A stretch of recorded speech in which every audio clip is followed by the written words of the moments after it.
আমরা 3000 মিটার উপরে রয়েছি। এই লাফটা আমাকে ঠিক মতো দিতে হবে। এবার যাত্রা শুরু।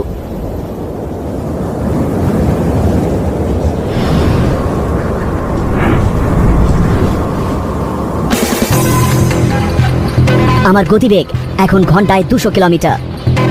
আমি দ্বীপের কাছাকাছি একটা নিরাপদ জায়গা খুঁজছি নামার জন্যে।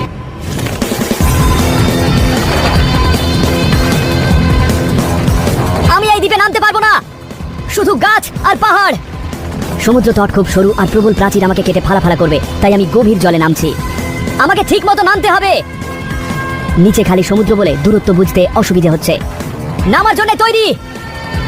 পুরোটাই ভেসে যেতে হবে।